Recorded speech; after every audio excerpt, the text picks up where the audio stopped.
अस्सलाम वालेकुम एवरीवन। तो अभी हम बात करेंगे ग्रेव्स डिजीज की। आती ही आपको सारी है, आई नो बहुत अच्छे से आप लोगों ने की हुई है, लेकिन क्योंकि ये क्वेश्चन आता होता है इसमें से बातें आपसे बहुत ज्यादा पूछते हैं क्योंकि एक कॉमन कॉज है, कॉमन डिजीज है, तो इस वजह से इसके बारे में कुछ बातें बताना बहुत ज्यादा जरूरी थी ताकि आपकी मिस ना हो जाए। ठीक है, तो ग्रेव्स डिजीज आप लोगों को पता है कि थायरोटॉक्सिकोसिस की एक टाइप है जिसमें आपकी बॉडी में ज्यादा अमाउंट हो जाती है T3 और T4 हार्मोन्स की, और वो ज्यादा होती क्यों है? It is auto immune in nature. हमारी बॉडी में नेचुरली एंटीबॉडीज बनती है जिनको हम कहते हैं थायराइड रिसेप्टर एंटीबॉडीज, और वो क्या करती हैं कि वो मिमिक कर रही होती हैं, जो थायराइड रिसेप्टर एंटीबॉडीज हैं ये मिमिक करती हैं TSH को, और ये जाएंगी, सपोज ये मेरा थायराइड ग्लैंड है और ये इस पे TSH के रिसेप्टर्स हैं, तो एंटीबॉडीज क्या करती है कि TSH नहीं होगा तब भी ये जाके उसके रिसेप्टर पे बाइंड कर जाएंगी और ग्लैंड को एक्टिवेट करेंगी, और ग्लैंड को एक्टिवेट करेंगे क्योंकि वो ज्यादा अमाउंट में T4 और T3 प्रोड्यूस करे, वो बेचारा प्रोड्यूस करता जाता है, बॉडी में बहुत सारा T3 T4 हो जाता है। ठीक है, रिजल्टेंटली तो ये होता है हमारे पास ग्रेव्स डिजीज में, जो टोटली ऑटो इम्यून डिजीज है, जिसमें बिल्कुल भी बाहर से ये जेनेटिक एसोसिएशन जाहिर जरूर है, इन्वायरमेंटल ट्रिगर्स जरूर होते हैं,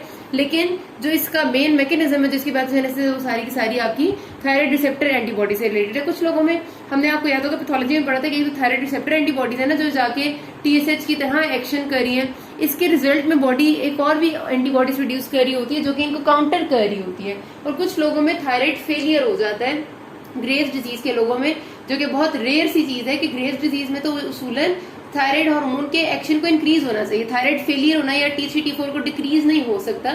वो तब होता है जिनमें जो इसको काउंटर करने वाली एंटीबॉडीज है ना वो बहुत ज्यादा बॉडी प्रोड्यूस कर ले, और बॉडी की अपनी इम्यूनिटी इन वाली एंटीबॉडी से, जो थायराइड रिसेप्टर एंटीबॉडीज है, इनसे ज्यादा लड़ ले, तो एज ए रिजल्ट क्या होता है कि इतना ज्यादा इनहिबिशन हो जाती है थायराइड ग्लैंड की, थायराइड फेलियर और हाइपोथायराइडिज्म में पेशेंट चला जाता है। लेकिन बहरहाल वही बात है कि ये हम लोगों से बहुत कम ऐसा हो सकता है कि कोई ऐसी बात पूछे, तो जनरल बात है आपने वो याद रखनी है कि थायराइड रिसेप्टर एंटीबॉडीज है जो TSH को मिमिक करती हैं, और वो जाके T3 T4 के लेवल्स को बहुत ज्यादा इंक्रीज करा चुकी होती है, और पेशेंट को थायरोटॉक्सिकोसिस के फीचर्स आते हैं।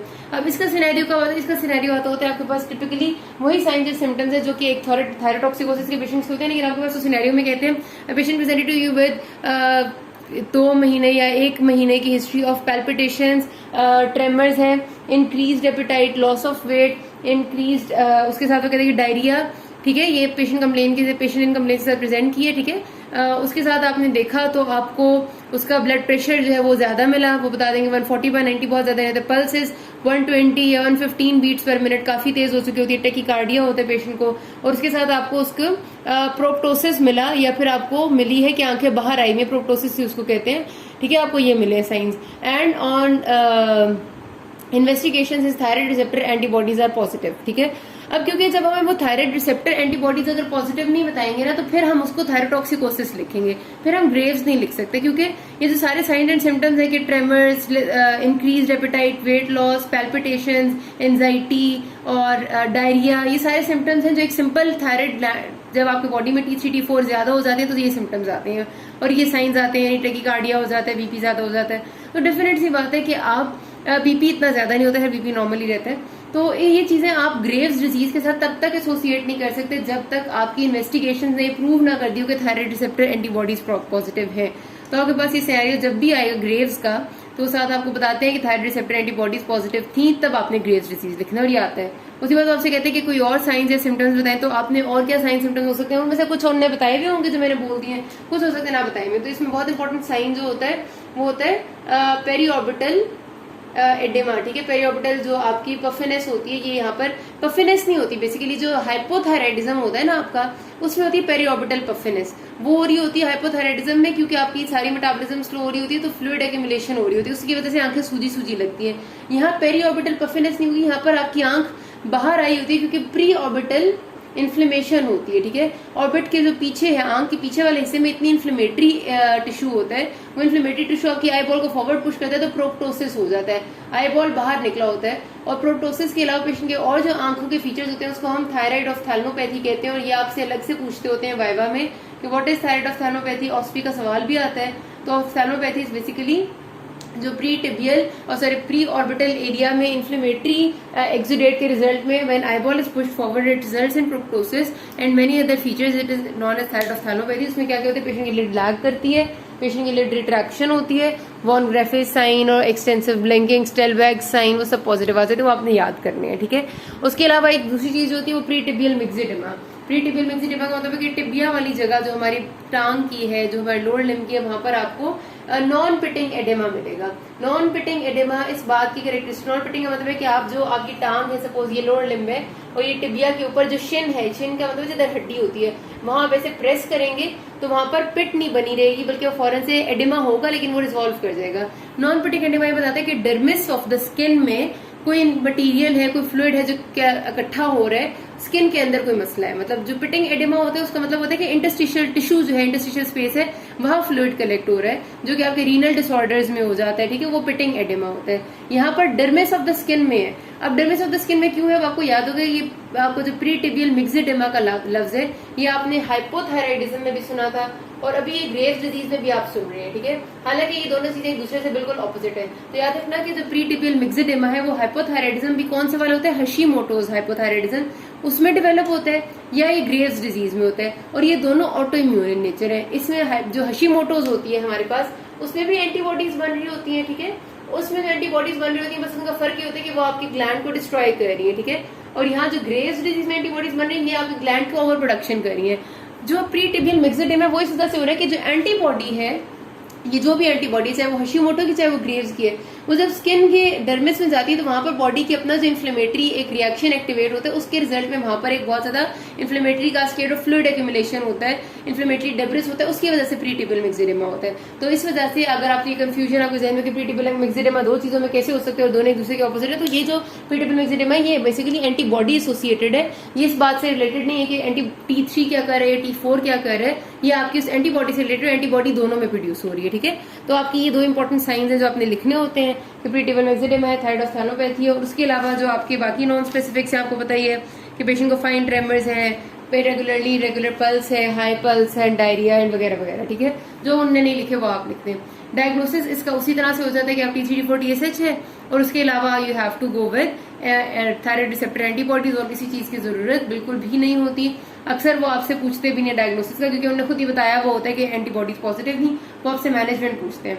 अब इसकी जो मैनेजमेंट है उसके बारे में आपने बस एक उसूल एक दो याद रखने के, तीन ही आपके पास चीजें, या तो आप एंटी थायराइड ड्रग्स दे सकते हैं जो थायराइड हार्मोन की प्रोडक्शन को कम कर दें, क्योंकि ज़ाहिर ये ऑटो इम्यून डिजीज है, अब इसको रोक तो नहीं सकते, जो थायराइड हार्मोन की प्रोडक्शन को ही कम कर दें, या तो आप वो ड्रग्स दे सकते हैं, या आप थायराइड ग्लैंड को सर्जिकली रिमूव कर दें, या फिर आप उसकी रेडियोएक्टिव आयोडीन एब्लेशन कर दें, जिसमें आप ओरली पेशेंट को रेडियोएक्टिव आयोडीन देते हैं जो जाके एब्जॉर्ब हो जाता है ग्लैंड में और सारा ग्लैंड डिस्ट्रॉय कर देता है। अब आपने कैसे चूज करना है कि किस पेशेंट को क्या दें।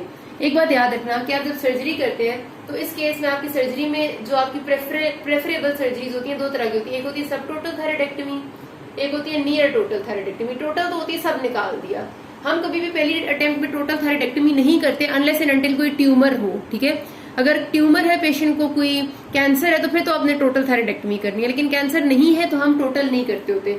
सब टोटल में क्या होता है कि आप ये समझ लें कि एक पूरा ग्लैंड का या दो लोब्स है ना, तो सब टोटल में आप एक लोब में एक मेजर पोर्शन को छोड़ देते हैं, मतलब आपने ये सारा का सारा सपोज छोड़ दिया, बाकी सारा ग्लैंड रिमूव कर दिया विद इस्थमस।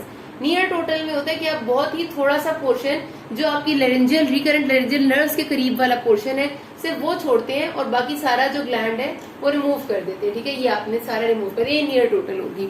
लेकिन दोनों में कुछ ना कुछ रेसिडुअल, जो सब टोटल है उसके पेशेंट्स अक्सर बगैर किसी बाहर से थायरॉक्सिन के रह लेते हैं, मतलब उनकी अपनी ग्लैंड, बेशक इतना सा ग्लैंड भी हमने छोड़ा हो वो बॉडी की नीड्स को पूरा कर देते हैं। लेकिन जो नियर टोटल के लोग होते हैं उनमें हम बहुत थोड़ा ग्लैंड दोनों तरफ छोड़ते हैं, उनमें हमें हमेशा ही बाहर से थायरॉक्सिन साथ देनी पड़ती है, क्योंकि अपना ग्लैंड बॉडी की नीड्स को पूरा नहीं कर सकता।